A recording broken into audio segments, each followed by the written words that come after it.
This is the journey of the invisible architect, the silent, relentless force of your own vocabulary. It's a story rooted in the rise of written law, the philosophical teaching of ancient Stoics, and the modern dilemma of digital identity. If you've ever felt trapped by the stories people tell about you, or the limiting words you whisper to yourself, prepare to discover the revolutionary power of a well-placed synonym, a carefully chosen verb, and the transformative effect of linguistic mastery. The story begins not in a classroom, but in the echoing halls of the British Museum, specifically before a towering limestone artifact, the Rosetta Stone. This isn't just a historical curiosity, it is a profound testament to the power of linguistic architecture. Discovered in 1799, its trilingual inscription, hieroglyphic, demotic, and ancient Greek, provided the key to unlocking 4,000 years of Egyptian history, demonstrating that an entire civilization's reality, its gods, its laws, and its narratives could be completely hidden or fully revealed by the mere presence or absence of a linguistic key. The emotional resonance here is the chilling realization that our own personal reality often relies on a similar, hidden key, the specific language we use to define our worth. Just as the scholars of the 19th century struggled to interpret a world locked behind hieroglyphs, so too do many modern English learners struggle to articulate their true potential because they are limited by a small, often negative, vocabulary. We become, in a sense, what we constantly say we are. This concept is beautifully captured by the idiom, to be hoist with one's own petard, which means to be caught in one's own trap or to suffer the consequences of one's own plot. We often become hoist by our self-defeating language, allowing words like can't, should have, or always to become the very shackles we try to escape.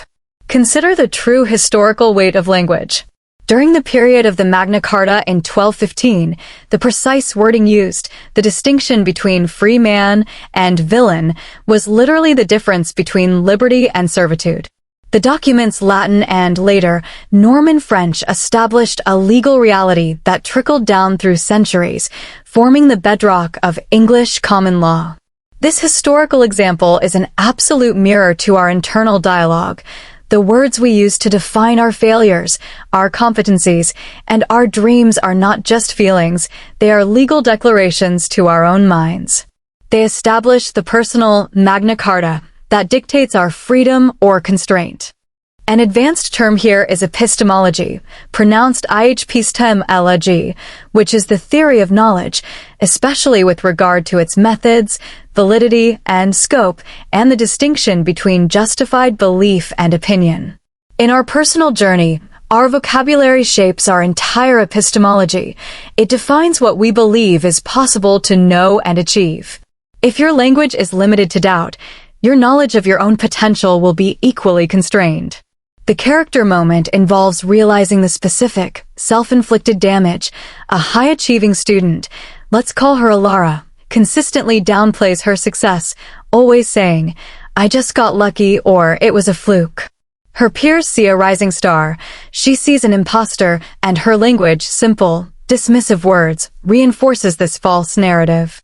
The philosophical teaching emerges as she encounters the power of accurate description, realizing that replacing lucky with meticulously calculated effort is not arrogance, but factual self-reporting. This is the first step in the emotional development, a shift from false humility to authentic self-worth, dictated entirely by the choice of vocabulary. The modern relevance is stark. In the age of personal branding and online identity, the curated language of a social media bio or a resume is not a mask. It is a proactive act of self-authorship, an intentional use of English to define one's market value. We must learn to become deliberate architects of our internal and external narrative. The journey of English learning is therefore not just about passing an exam. It is about acquiring the precision tools to chisel a better self. Every new, empowering word is a brick in a stronger foundation. The invisible architect understands that to unlock personal history, one must first find and utilize the linguistic key. How does the language you habitually use about yourself limit your perception of your own future, and what new, precise word will you introduce into your internal dialogue today to begin rebuilding your self-definition? Our emotional development is inextricably linked to our mastery of language. The ancient world understood this profoundly. The Stoic philosophers, like Marcus Aurelius and Epictetus, based their entire system of emotional regulation on the precise use of language and internal representation. Their central teaching was that men are disturbed not by things, but by the views they take of them. This is a philosophical way of saying, reality is a construct of our vocabulary. If we label a setback as a catastrophe, the resulting emotion is panic and despair. If, however, we use the more precise Stoic term, an externality, an event outside our control, and therefore irrelevant to our character, the resulting emotion is calm acceptance. This shift in labeling, from a highly emotive word to a neutral, descriptive one, is a masterful application of advanced English vocabulary for profound emotional control. This is the difference between a fluent speaker and a linguistic master. The master chooses the word that serves their emotional purpose. A vivid character moment might be Alara, still early in her journey, facing a massive professional failure, a key project falling apart due to a vendor error. Her initial instinct is self-flagellation, the language of ruin. I am a failure. This is the end of my career. I'm ruined. Her mentor, a quiet, older woman, steps in, not to minimize the event, but to challenge the vocabulary. Is it ruin? The mentor asks, or is it a poignant, evoking a keen sense of sadness or regret, lesson in due diligence? Is it the end, or a moment of ennui, a feeling of listlessness and dissatisfaction, before pivoting? The mentor explains that to use words like ruin or disgrace is to voluntarily concede control to the external event, an act of linguistic surrender. Instead, Alara is taught to categorize the failure as a pretext for virtue, a neutral opportunity to practice fortitude, strength in the face of adversity. This act of renaming transforms Alara's internal experience. The emotion is still there, but it is categorized and contained, not overwhelming. The true historical element here is the evolution of therapeutic language. The shift in psychiatric treatment in the mid-20th century moved away from vague, moralistic language of nerves or hysteria toward clinical, precise terminology, e.g., general anxiety disorder, post-traumatic stress. This linguistic precision allowed for targeted treatment and normalized suffering, demonstrating that precise naming is the first step toward effective management, whether personal or clinical. The idiom here, highly relevant to both personal development and English fluency, is a fly in the ointment, meaning a minor irritation that spoils the whole thing. Often, we allow a single, negative verbal self-assessment, the fly of "I'm not good enough," to spoil the entire ointment of our talent and effort. The journey of the invisible architect demands we excise this fly through the careful deployment of positive, accurate vocabulary. We learn to replace the limiting phrases with affirming ones, not through mere positive thinking, but through linguistic precision. For instance, replacing "I failed" with "I received invaluable data for my next attempt." This is an act of cognitive reframing, a psychological technique that relies entirely on a rich, nuanced English vocabulary. The character's emotional development is charted by their growing linguistic sophistication. Their emotions become less volatile as their vocabulary becomes more precise. They stop defaulting to common, broad terms of suffering and begin using specialized terms for specific experiences, thereby diffusing the emotional bomb. Modern relevance lies in the world of therapy and mindfulness, where techniques like journaling rely on accurately articulating one's feelings. If you only know the word sad, your ability to process grief, melancholy, regret, or disappointment is severely limited. English learners who dedicate themselves to acquiring a sophisticated emotional vocabulary are literally equipping themselves with superior tools for emotional self-mastery. If true freedom is defined by what you control, and you can only control your perspective, what are the 3 most emotionally charged words you currently use to describe your challenges? And what 3 more precise and neutral synonyms will you adopt to take back control of your inner narrative? To truly appreciate the power of language is to study history, where the fight for a name was often the fight for survival. A critical historical element is the evolution of the concept of the self. In early English, influenced by Anglo-Saxon and Norse structures, identity was often defined by external roles: son of, daughter of, blacksmith, vassal. The self was not an autonomous, introspective entity in the way we use the term today. It was the rise of Christian humanism, the Protestant Reformation, and, crucially, the philosophical work of thinkers like John Locke in the 17th century that cemented the modern English noun individual.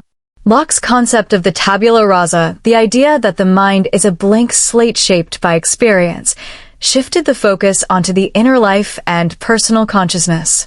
The sheer power of the word individual in English is its profound implication of uniqueness and self-ownership, an idea that was, in historical terms, revolutionary.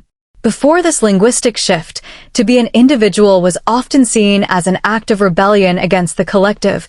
After, it became a fundamental, inalienable right, literally enshrined in subsequent legal documents across the Anglophone world.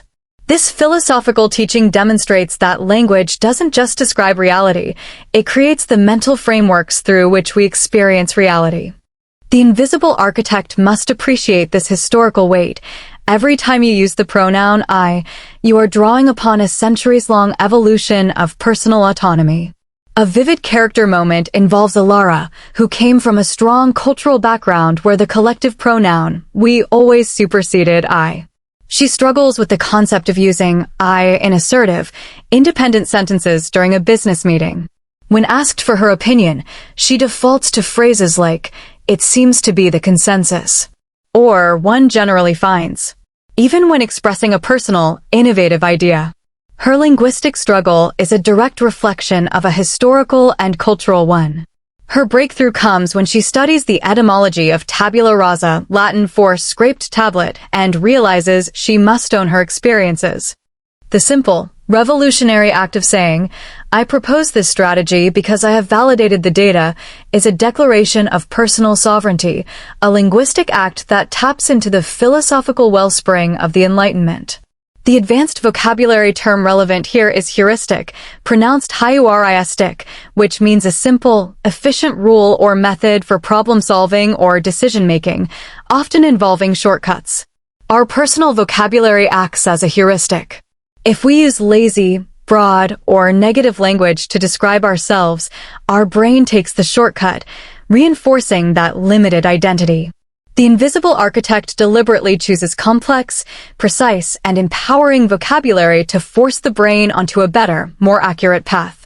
The common idiom that highlights this struggle is to bite the bullet, which means to endure a painful or unpleasant situation with courage and fortitude. The character's emotional journey is one of learning to bite the bullet not by enduring external pain, but by confronting the unpleasant truth of their own limiting self-talk, replacing that linguistic habit with a richer, more nuanced lexicon of self-definition. The modern relevance is profound in the context of globalized work. Whether writing a personal statement for a scholarship or pitching a business idea, the ability to define oneself with sophisticated, self-directed nouns, e.g. innovator, strategist, pioneer, instead of just worker, determines one's professional trajectory. The mastery of the simple, single letter I is the mastery of self-definition.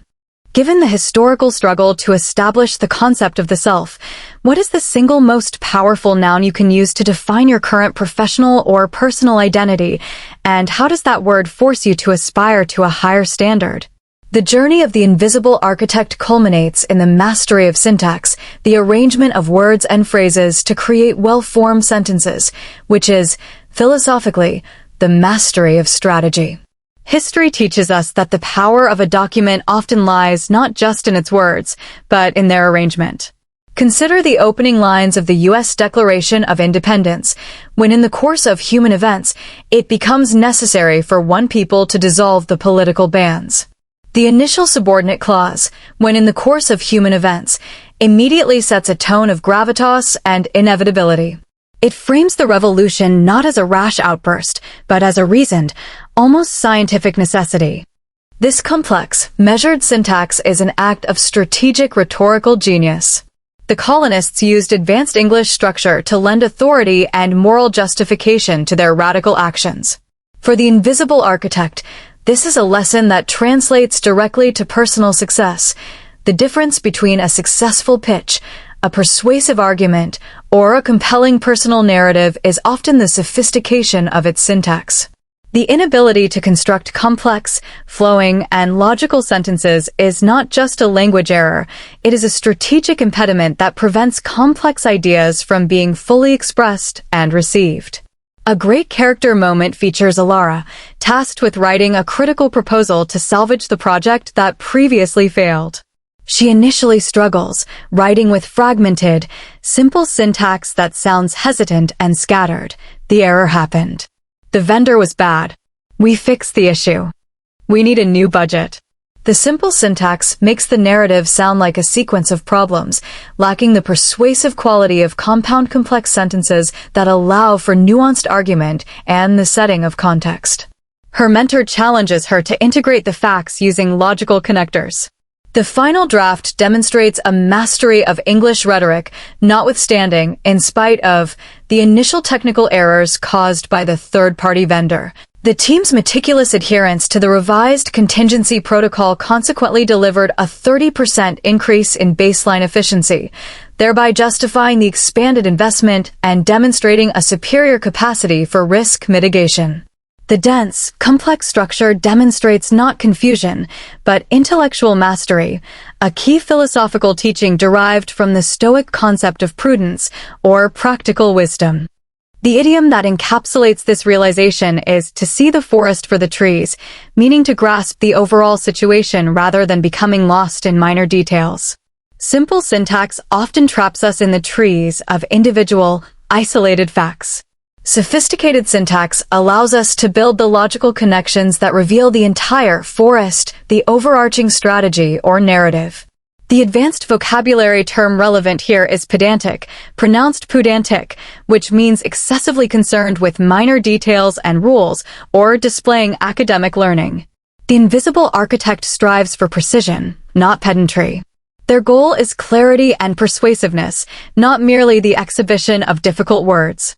The modern relevance is seen in every professional environment, from coding syntax to legal briefs, where the arrangement of elements determines functionality and outcome. For the English learner, mastering complex sentence structure, particularly the strategic placement of subordinate and main clauses, is the key to unlocking the full power of their ideas and moving from being a mere communicator to a compelling storyteller who controls the flow of information. What is one complex idea you currently have that is being trapped by overly simple sentence structure? And what is the specific transitional phrase you can use to connect two previously separate thoughts into a single, powerfully persuasive sentence? The final act of the invisible architect's journey is the realization that language creates an eternal present, a narrative that is continuously being written and revised. This philosophical teaching is rooted in the concept of reciprocity and its modern relevance in digital ethics. The true historical element here is the rise of the novel and the concept of empathy in the 18th and 19th centuries. When authors like Jane Austen and Charles Dickens mastered the technique of free indirect discourse, a style of third-person narration that reflects the character's voice, they essentially taught their readers how to inhabit another person's mind. This linguistic innovation profoundly expanded the moral and emotional capacity of English speakers, fostering empathy by giving readers the vocabulary and syntax to understand nuanced internal states. The invisible architect learns that their personal narrative is not a fixed script, it is a dynamic novel whose protagonist, themselves, can be rewritten daily. This leads to the ultimate lesson of universal wisdom. The purpose of mastering English is not self-aggrandizement, but the reciprocal act of understanding and being understood. A great character moment, drawing from the themes of the original prompt, involves Alara setting a firm boundary with a family member who has repeatedly relied on her without giving back. She does not resort to simple, aggressive language. Instead, she uses a highly specific, emotionally nuanced, and reciprocal vocabulary, making her argument unassailable. She might say, "I acknowledge that your past actions were driven by temporary vulnerability, but the consequence was establishing a pattern of financial extraction, the act of forcibly taking something." Moving forward, our relationship must be defined by reciprocity, the practice of exchanging things with others for mutual benefit, not dependency, the state of being reliant on someone else. The emotional impact of this precise, non-accusatory language is far more powerful than any outburst. It forces the other party to confront the facts through a lens of rational consequence, a perfect example of applied Stoicism through superior English. The idiom that brings this home is "the shoe is on the other foot," meaning the situation is completely reversed. Ilara has used her linguistic mastery to reverse the dynamic, moving from the victim who absorbed others' narratives to the architect who defines the new terms of engagement. The advanced term is metacognition, pronounced metakognition, which means awareness and understanding of one's own thought process. The invisible architect's ultimate skill is the metacognitive ability to step outside their own narrative and analyze the vocabulary and syntax they are using to construct it, editing out the self-limiting phrases and inserting the language of personal power. The modern relevance is in the digital sphere, where we are constantly consuming and creating narratives. Learning English at a high level allows us to deconstruct the manipulative language of advertising, political rhetoric, and online echo chambers. It gives us the ability to not merely replicate the stories we hear, but to critique them, revise them, and ultimately author a life of our own precise, carefully chosen terms. The invisible architect understands that the only story that truly matters is the one they tell themselves, and they possess the full power of the English language to ensure that story is inspiring, true, and free.